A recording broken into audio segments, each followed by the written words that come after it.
Hi, Bisola. Hi, this is Bisola. Hope you guys are having a wonderful time. And yes, you are on Net TV. Hey, by the way, I like your hair. Oh, thank you very much. Who you wearing? Whose hair is it? Oh, this is Nina Nola hair. This is my sister's hair line. So yes, Nina Nola hair. Beautiful. Thank you. Okay, I'm sure everybody knows you as BBnaija's first runner-up. Sort of. Not everybody, but quite a number. Okay, but how's life been after Big Brother? Oh, it's been interesting, really interesting. I've gotten the fame I've always wanted and a wider reach of people know of my abilities now. And so far, so good. What do you want more? Okay, no, it's fine. So you have just released the song? Yes. Titled Lucia. Lucia, yes. Is it Lucia or Lucia? Lucia. Okay. Yes. What went into producing that song? Okay, so Rhymebams produced it. When he came through with the beats, I heard it and I was like, oh yeah, I like this one. So we finally got into the studio and I'm thinking to myself, what are we going to do with this? What direction are we going to tow? And I said, okay, fine. Let me just talk a little bit about myself, my life, and a few experiences I've had. And in the process, I got a bit emotional when I was thinking about stuff my mother had gone through, things she had to endure while certain things were going on in our lives. And I teared up a bit in the studio. My manager was there, consoling me, don't worry, it's fine, it's fine. And I said, okay, fine, let's just do this.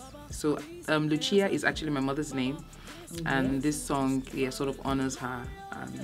Basically my life struggles. My sister is also infused into it. Her name is Nina. In verse 2, I call her name like Nina, telling me about how things would eventually fall into place. I shouldn't worry. I shouldn't bother myself too much. So, yes, that's all Lucia. Just a little bit of my life. That's what is Lucia.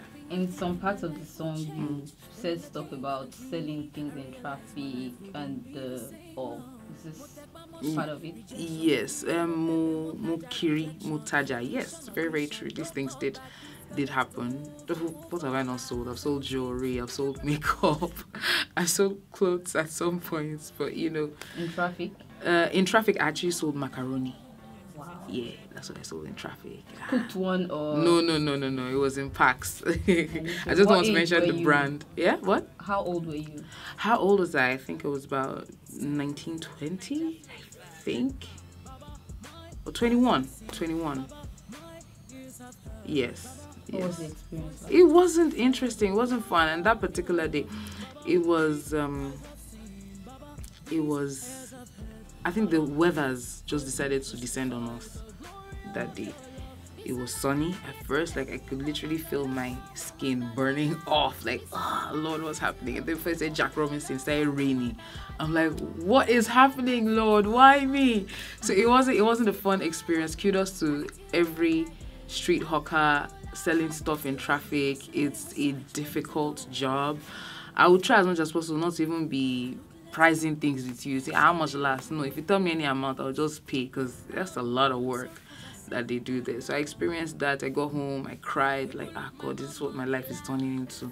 Start selling things in traffic again, like that. And then the money that, with the initial bargain we had with the person who was in charge of what we were selling, that wasn't what I got at the end of the day. So I was just sad, I was crying. And it wasn't just me. There were a couple of other young girls, young guys.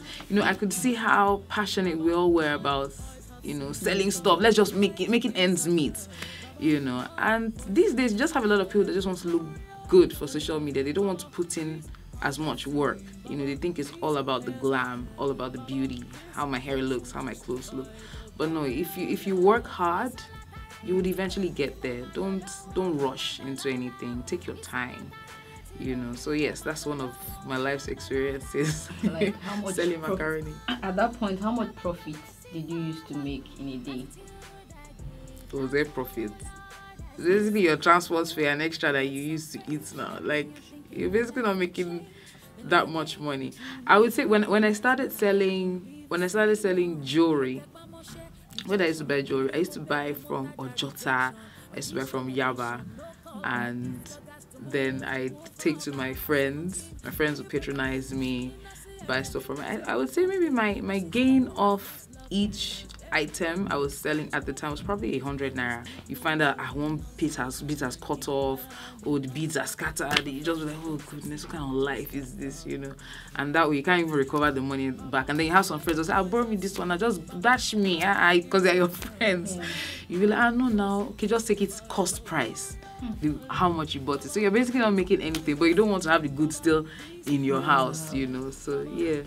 Oh, wow. So like this song is basically about your life, and is also reaching out to people who are facing life challenges. Yes. So how many people have your songs have people been reaching out to you, telling you that your song has touched them? Or so far, all the comments, the response that I have been getting from people have been like, oh wow, Bisola, thank you so much.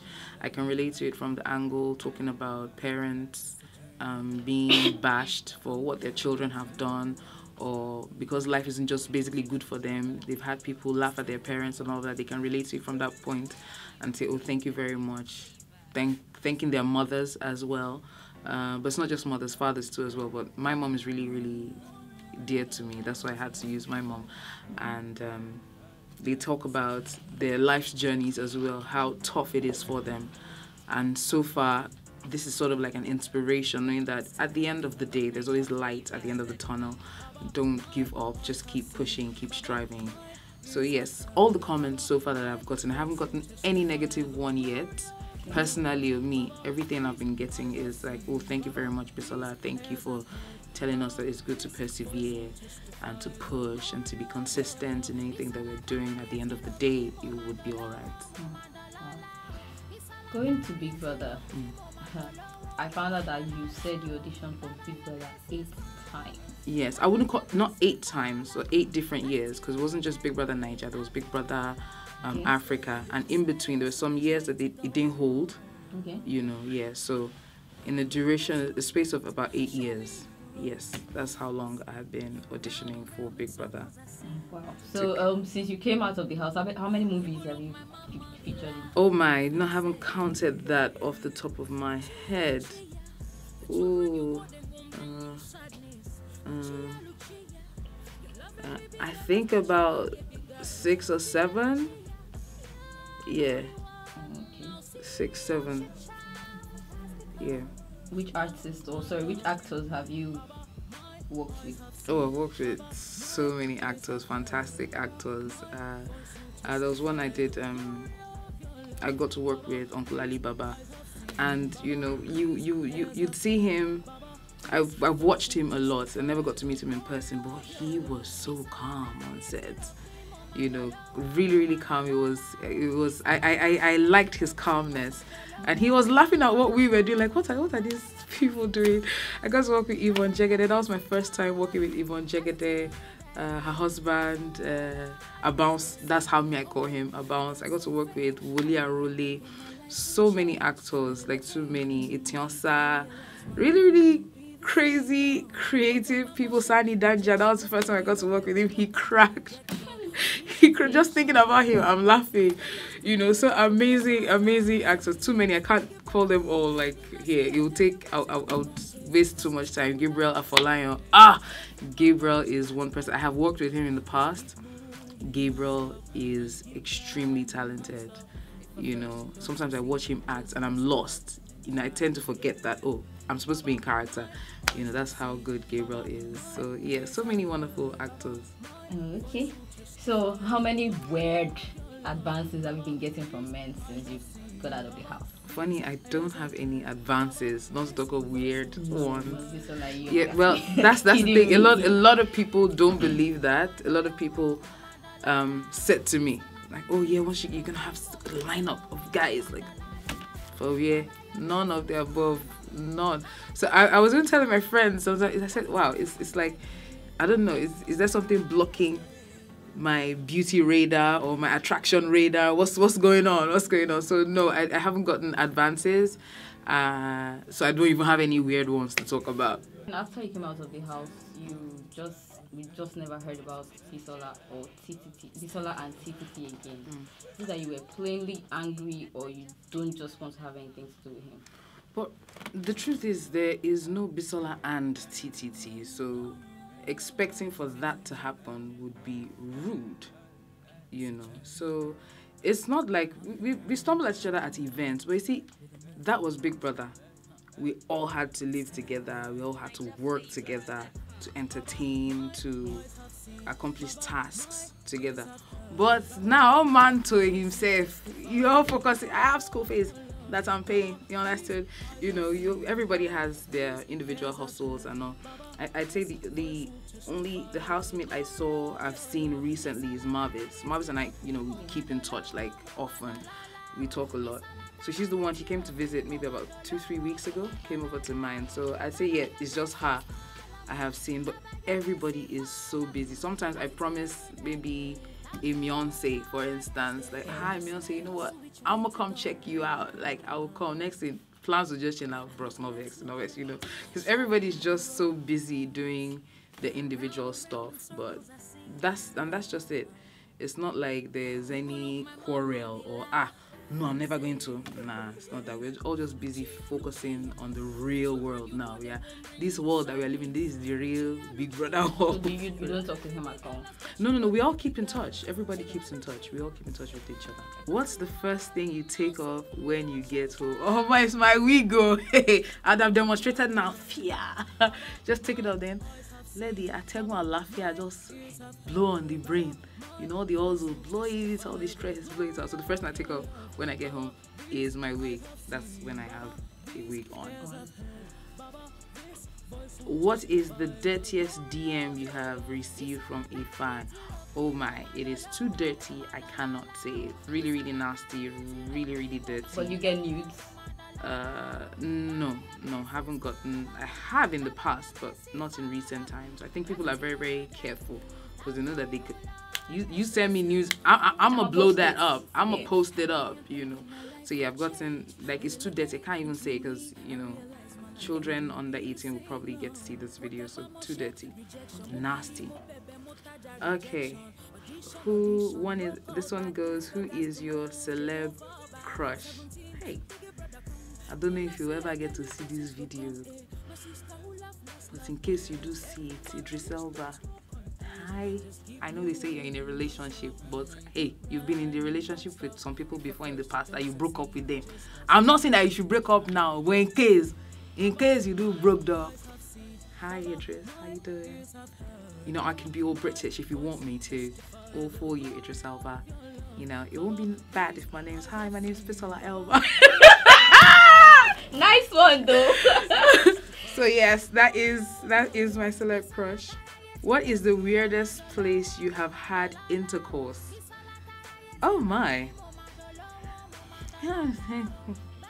It's so weird. Like, I cannot say it again. But I don't know that I was looking to the sky. That's all I can say. It looks like in an aeroplane. Airplane? No. I haven't tried an airplane before. Wouldn't be bad, but I haven't tried that. Nah. Okay, where else could you be looking into the sky from? I don't know. I don't know for you. Wow. Anywhere you want to call it. Okay. That's all. Alright. Would you go nude for $10 million? Man, I won't lie. That $10 million is like some good, cool cash. But no, I won't go nude for $10 million.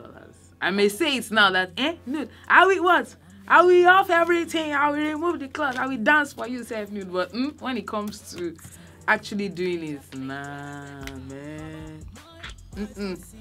Social media, world people. Plus, I have a child. Come on. I don't want to put that I don't want to give my daughter that stigma for the rest of her life. Nah. So, no, I won't go nude for $10 million. I don't know whether if it's 10 billion, I can see it. I will do it and then still tell her, come on, take money. I don't know what time. No. Okay, what's your advice for people? Because Big Brother audition started on Saturday. Yes, what's your advice over now? For... It's over now. Yeah, it's over. For upcoming, talents who want to go into the house. What's your advice for them? My advice to anybody going for any audition, first is be ready to be disappointed. You should get yourself prepared. It's not that you're not good enough. It's not that you're not better than most of the other people that probably would get picked, but maybe it's just not your time yet. Another thing is that you should always go early.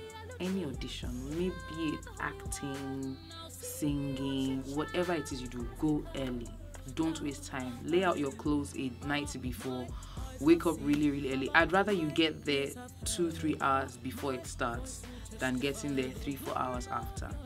Because when you get there early, the judges would still be happy, fresh. They won't be tired. They wouldn't have seen so many talents already, So go to any audition, whatever it is, be it Big Brother, any singing or acting competition, go there early. And go with your A game. Like if you're going to sing, if you're going to crack a joke, rehearse it. Yes, sometimes being spontaneous does help. Like if they throw a question at you, you can easily respond. But be prepared. Line up so many things in your head. Just be ready at all times. And again, if they don't pick you, that's not the end of the world. Doesn't mean that you should stop at that one audition. Some people would be lucky, like for Ife. If he was really lucky, that was his first time auditioning and he made it through. Someone like me, like I said, I've been auditioning for about 8 years, before I finally got in. So don't give up. If they tell you that they'll call you back or they'll tell you, thank you very much for coming, just take it that it's a learning process. You've learned from that one. Go again. Don't ever give up. I know Bisola has like 8 different characters. Oh I don't know. I've been counting it. Well, can you just freestyle for us at like an Agbiru, a call girl, or something? I just pick one. Yeah, anyone. Okay, so yes, you just said to me that Bisola has like 8 alter egos. I really don't know which is which. They just pop up at any point in time. But go, wait me, I want to do you hello. This thing you dey inside blood, you dey body. So me see. You dey hearing me. You dey for body, you dey come out anyhow. Get me, padi me we clear. You dey come out anytime, anyhow. What would they do? Na so. Make I come put slogans Bisola won't put her inside. Now the work what would they do? So yeah, that's it.